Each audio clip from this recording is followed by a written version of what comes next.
This is a Pele Media podcast.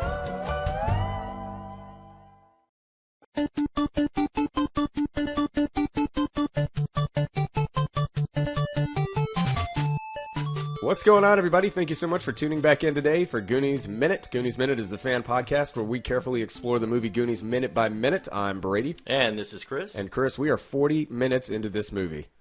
40 minutes into the movie. Chris, we are 40 minutes into this movie. Brady, I wanted to know, how long is this movie? I can't remember how many minutes it was. I can't exactly remember, but I don't think we're even at the halfway point, which is funny because this movie, it feels like it kind of drags. And so as much as this movie moves and moves and moves and moves, there are extended periods of time where it feels kind of like it's dragging. Hey, I have an idea. You want to get into the minute? Let's get into the minute. In the previous minute, we saw the Goonies find themselves in a new room underneath the restaurant. Brand and Andy were about to finally get their first kiss after being interrupted by the rest of the gang. At minute 40, Steph comments about how disgusting it is and that she can't even look. As Brand turns on some lights, Mikey says that he knows One-Eyed Willie is really down here. He unfolds the map and begins to inspect the rest of the room. Chunk walks over to an old water cooler and sticks his face under the nozzle, trying to get a drink of water. The water spews out all over his eyes. Mikey finds a fireplace poker and begins to hit the floor, trying to descend even lower into the foundations of the building. Brand tries to stop him and tells him that there's nothing buried here and that this is the 20th century. Mouth presents his plan, to put chocolate all over the floor and let Chunk eat his way through. Chunk stands up, having had enough of Mouth's sarcasm. As he stands up, he bumps into the water cooler. Everybody braces themselves for what's next. And thus ends minute 40 of the Goonies. So I tell you what, each of the Goonies, this movie does a really good job at giving us many different shades of character through our team here. Everybody brings a little bit something different. It's so it's got a lot of character, literally and figuratively. But one of the biggest examples of balance within the Goonies is Steph, I think. Everybody else is there having a good time, going on the adventure. They're scared and everything. And Steph is just kind of the mirror opposite of all of that. So whereas she can be kind of annoying, just to see what a downer she can be some of the time. Debbie Downer. Debbie Downer, there you go. What a downer she can be some of the time. She does, you got to admit, she does still bring that balance. Yeah, I remember, I don't know if it was in our introductory episode or if it was the first time that she was introduced in the movie, but I kind of went off on her about how just a dud she was. Yeah. But it's a dud part that she plays well. That's right. But she says, Mouth has the funny comment about slipping her the tongue. Yeah. And he provides a lot of comedy in this minute. Yeah. But then Steph goes over the top. All right, let's say she sees her best friend about to make out. She could say, "Oh, gross," but then she's like, "It's so disgusting. Oh, this is so disgusting. Yeah. Oh my God, this is sick." She gets. Is it really that gross? Has she really not seen this? And they haven't even kissed. Right. So how gross could it actually be? Yep. And it's like, man, she's not a lover right now. She's not. She's not a lover. No. We'll see what ends up happening. Yeah. But and another thing I wanted to mention that has really nothing to do with the movie, but it involves the stuff. I want everybody to pause the scene. I can't remember the exact second of this minute, but I want you to pause when you have a good look at Steph. She's got those Coke bottle glasses. Yeah. And her hair looks like Alec Baldwin's wig of Donald Trump on SNL. It's she has a classic Trump wig. Mm-hmm. Yeah. Her hair is a classic Donald Trump wig. I need everybody to look at that and think about when people have imitated Donald Trump on SNL or other places. This is a Donald Trump wig she's wearing. Yeah. Which it actually looks better than his hair. But it's a classic Donald Trump wig. It is, now that I think about it. Yeah. We also get a first chance to really look at a few of the items in the restaurant for this minute. So as much as we've been in the restaurant for the last few minutes, there was nothing really focused on, or they didn't try to focus on anything, but even from the wide shots, you really couldn't see other than it was a dingy place with cobwebs. Mm-hmm. There were some tables and some chairs overturned. But there is a wide shot right after when Steph says something about it being sick, and she turns away, that you get to look at some of the items. And one of them is that pirate's wheel that is on the wall is a mirror. Yeah. Which is really, really cool. And then you also see a nasty old stove. Mm-hmm. And the water cooler, yeah. And there we go. We've got that pirate imagery kind of being sprinkled back in. Which is the first pirate imagery we've since had like in the a while. house. Yeah, absolutely. So the water cooler, my parents actually, I think my mom might still have it, one of those old-fashioned water coolers. The old Kentwood water. That's right. For people in Louisiana. Yeah. And people that have knowledge of the fame of Britney Spears being from Kentwood, Louisiana. Yeah. For people that grew up in New Orleans, I didn't really have it in Baton Rouge because we've always had decent water, but back in 70s, 80s, New Orleans was notorious for having really bad water because they got it from the Mississippi, but the filtering process wasn't very good. So that's when Kentwood water began to make its fame, and whenever I'd go to see my aunt and uncles in New Orleans, they'd always have Kentwood water. Mm-hmm. And that was the first experience I had with filtered spring water. Wow. So a little interesting history story there. That was fascinating. So, I got yelled at by a bartender in New Orleans one time on Bourbon Street because I asked for some water, assuming bottled water. She filled up some water from like the tap and gave it to me. Of course, I was like, I'm not drinking this. I probably deserve to have my freaking lights knocked out. But she was like, oh, get out of here. You're not from New Orleans, are you? I was like, you know what? I'm leaving your bar, stupid face. Being from Baton Rouge, I was always told not to drink New Orleans water growing up. Yeah. You're going to here, it was never a problem. Grow an arm out of your head or something. Yeah. End up looking like sloth.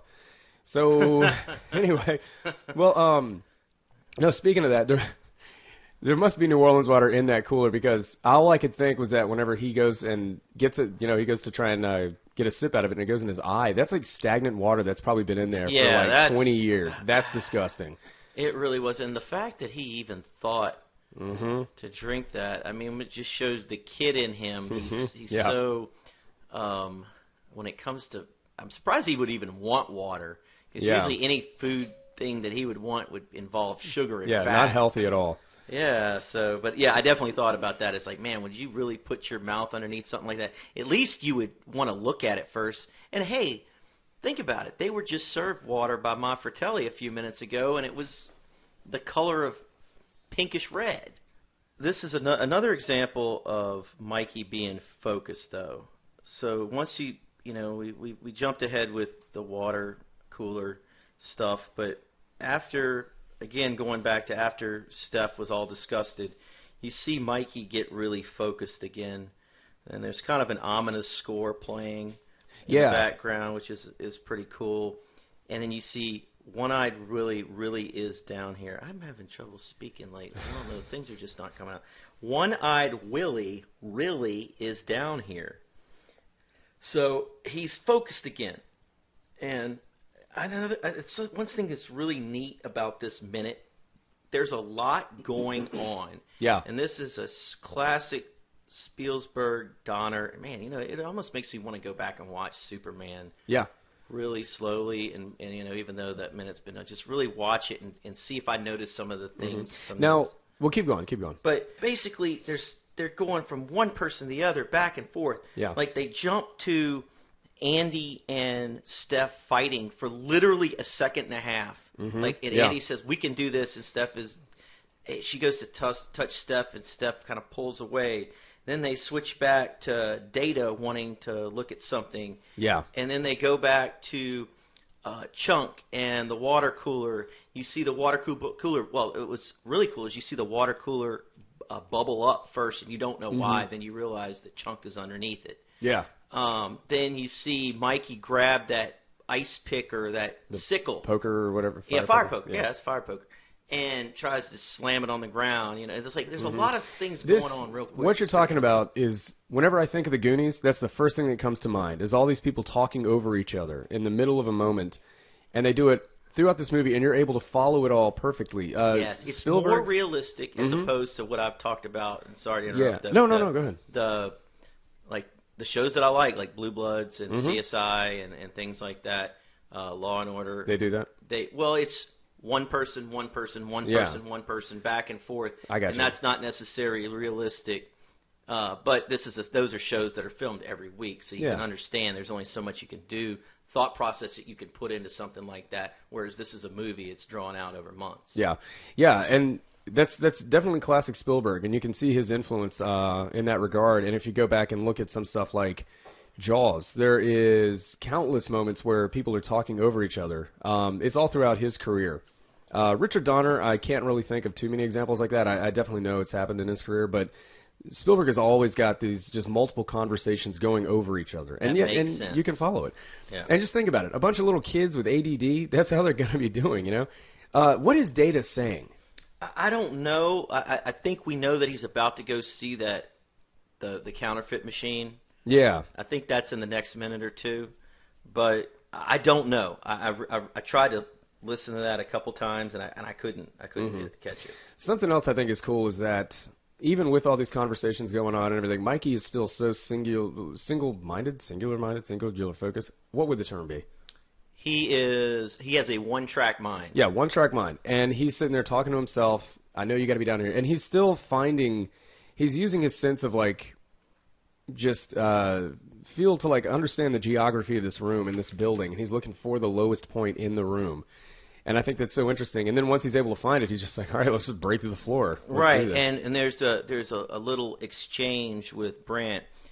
He's like, he goes to hit it, and then Brandt tells him to stop. Nothing's buried in there. There is something buried. It's the 20th century. The map said there's something buried, so it's a nice little thing there. People still knocking him down, and trying to tell him that this, especially Brandt, that this is just not worth doing. Exactly. And then right at the end, Mouth has another comedic line where he says, I've got an idea. Let's put chocolate on the floor and have Chunk eat through it. And that's when Chunk, he's just about had it. Yeah. But, and I think that's when, aren't they going to break that water? Yeah. That's what happens. Yeah. Yeah. And it's going to, so a lot of times with Chunk, it's kind of funny. Every time that they needed something to happen, even though it didn't happen the way that you would think, Chunk has something to do with getting to the point where they need to be, which is pretty cool. He says this is the 20th century, Mikey. What the hell is he talking about? I think that when it comes to pirate treasures, supposedly that was something from a time not right now. Okay. There are no more pirate treasures. That was in the past. That makes sense. I thought he was saying, you can't bang through the floor, man. It's the 20th century. So. No. I think that was you're crazy to think that there's buried treasures now. That was back in the 1500s, the 1600s. That's what I think. Yeah. Well, what else you got for this minute? That's pretty much it. Yeah, it's about to get pretty crazy. That's right. Well, look, we got a Super Bowl to go watch, or not watch. And until the next time, everybody, this is Brady. And this is Chris. And we're here to remind you that Goonies never say die.